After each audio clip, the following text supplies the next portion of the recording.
I figured I'd need a lot of resin, so I had to prime the pump, and of course, me being me, got it everywhere because I'd never used the pump before. I didn't realise that the pump didn't extend over the edge of the large bottles.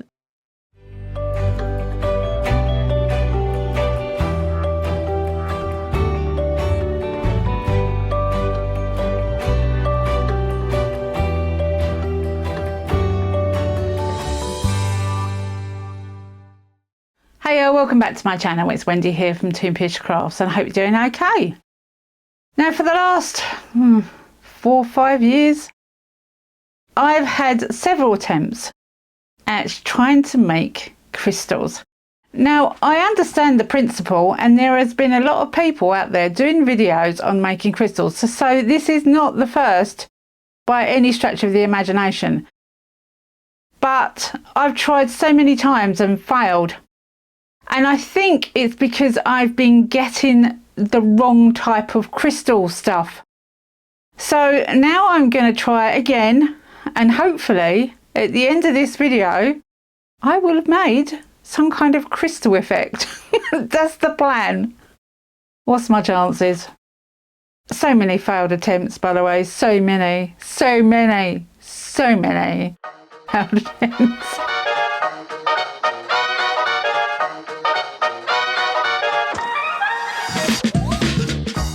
Honestly, trying to get the right stuff in this country is hard. This is aluminum sulfate. Now, I have seen other people use this, so I thought, gotta try this then, haven't I? So I bought some aluminum sulfate from Amazon. I sanded down the inside of a plastic box so it had a grip. I used distilled water, which another YouTuber has said that she uses. I heated it up on the cooker. I did boil it, but by the time it got to the desk, it had cooled down a bit. So it's 180 degrees Fahrenheit or around 85 degrees centigrade. And I started to add my aluminum sulfate. And I stirred and stirred until it dissolved. Now, I have seen videos that you need to keep adding this stuff until it won't dissolve anymore. I'm presuming the heat of the water helps it dissolve, so the hotter the water, the quicker it will dissolve. That's what I'm presuming. And I kept going until I couldn't get any more in the water.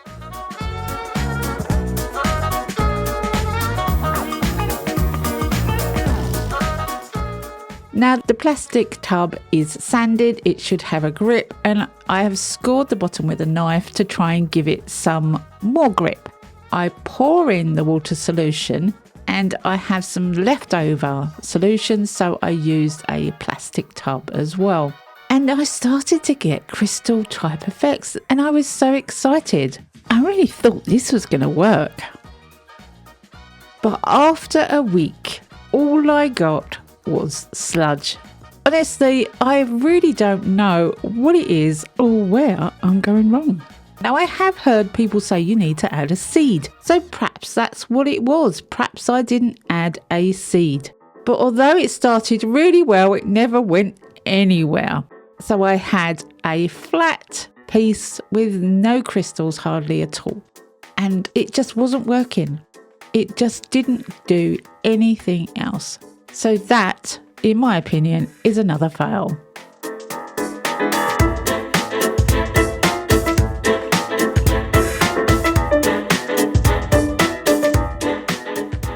So as I've heard people say, you need to add a seed. You need to add something on the bottom to get the crystals to grow onto. So after cleaning out this tray, I covered the bottom in waterproof glue. This is high gloss waterproof Mod Podge.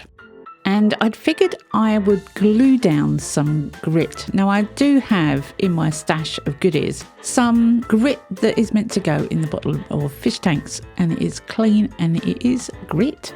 So I figured that I would glue the entire bottom with grit. So I spread it all out, made sure that I covered every possible part, let it completely dry, which would take another day, mixed up another lot of solution exactly the same as I did before, and filled it this time with the solution over the grit.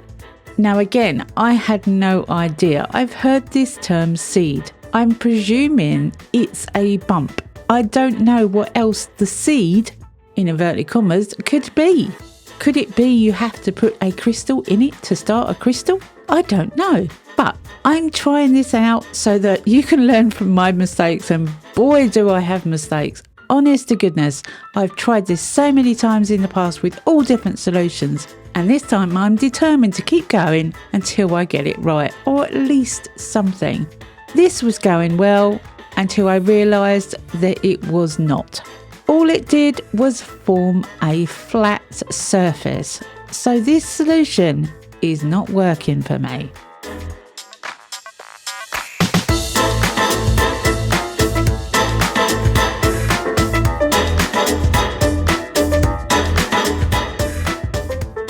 Again, I've searched on YouTube and I found that other people use something called alum. So I went on to Amazon to try and find alum. Now, alum is not as easy to buy as you think. There are so many different types or names for it, unless they're all different. I've no clue whether they're all different. They all sound different. I only found one that was called alum, so I bought it. I did exactly the same with distilled water. I filled it up. This is a new tray with new gravel, and there's a lot of bubbles coming out of this, but fingers crossed this might work. I've said that before.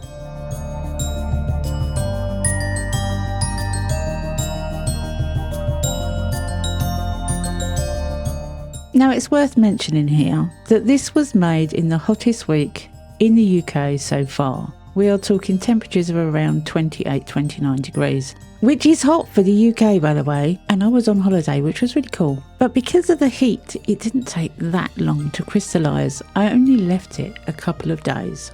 But I think I've actually succeeded.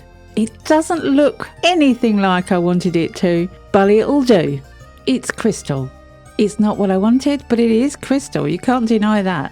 I'm going to use some resin silicone rubber and take a mould from this. That was the whole point in the beginning. I wanted to make my own crystal inlays.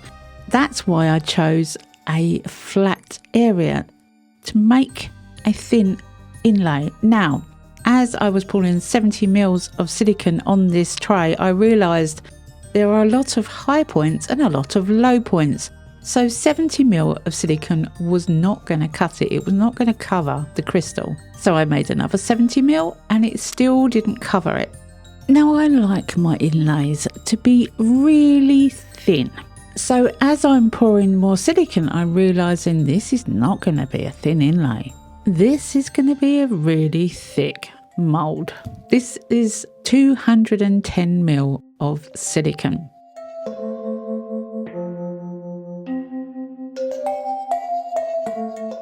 But all the crystal was completely covered.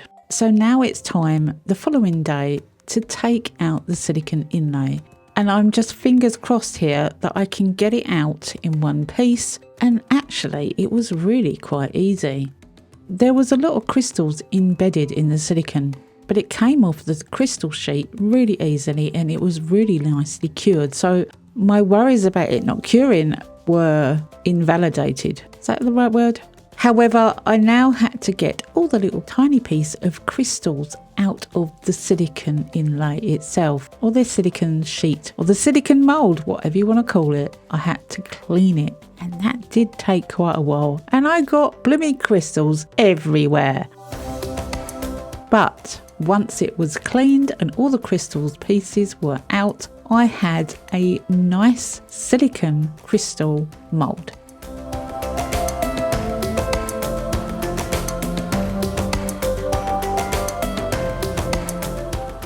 One very thick piece of silicone with a crystal form on it wasn't what I was looking for, so I needed to make a master. I grabbed another plastic lid and I covered the outside edge in silicone release spray. I cut around the silicone sheet so that it fitted inside the lid with a gap around the outside, and I placed it in the centre of the plastic lid.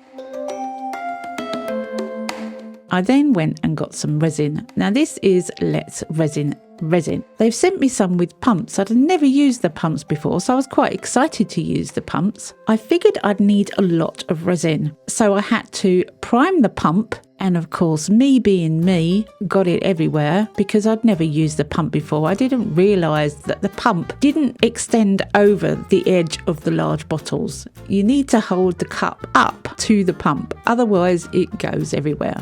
Lesson learned, I won't make that mistake again. Now the pump is great for small amounts. It's not particularly brilliant when you're doing 24 ounces. I was making a lot of resin, but the mixer, however, did come in very handy. The mixer takes 40 seconds. You do have to scrape the sides and the bottom of the cups that you're mixing in, but that saved me a lot of time. I'm going to use some blue Let's Resin dye. That's so I can see and you can see the resin, so it's not white on white or clear on clear, because at this point we've got no colour in this video and I like a bit of colour. And I completely filled this plastic tray above the silicone sheet. I am making myself a master so that I can then pick up this resin piece and create any amount of silicone inlays, small or large, that I want. It's okay having one silicone inlay, but having the ability to create your own whenever you want is a bonus. I then go over with a silicone tool right the way round and over and all the edges to get out every single bubble in the resin, because they will get trapped in the crystal points. And believe me, I took a long time to make sure there was no bubbles in it. I did not want a master with bubbles in, so I spent a good half an hour getting bubbles out.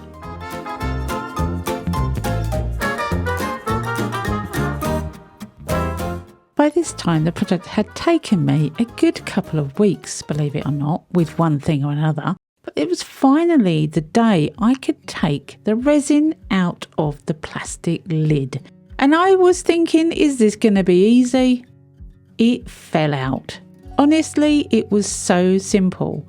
I did have a little bit of resin that went underneath the silicone, but it was so thin and it was just round the edges. It was not a problem at all. I then had to think, how am I going to get this silicone out? The little bit of resin was holding it in there, so I took the resin off. And then I just found a corner that was easy to lift out. It did seem as if I was faffing, to be honest with you, but I just needed to lift up a corner. The silicone came out, and not only have I got a master, but if I wanted to, this master could be a masterpiece on its own. The crystals glisten in the light. They are gorgeous. Now, as I said, it wasn't the type of crystal I was looking for, but nevertheless, this is a learning curve and I have learnt tons. I will try in the future, when I get some spare time, to make a better one. But for now, I have a crystal tray that I can make little tiny bits of silicone inlays in whenever I want. I do love Let's Resin resin. It is crystal clear, and even though I spent a long time getting the bubbles out of this piece, the resin itself is perfect. Absolutely shiny, bright, sturdy, stiff, perfect for this. And I've got a master. Now, as I said, I can pick up this resin piece whenever I want to and make a small inlay, a large inlay. I can pick areas that I want to use, and I just thought I'd show you a thin silicone inlay that I can make in this.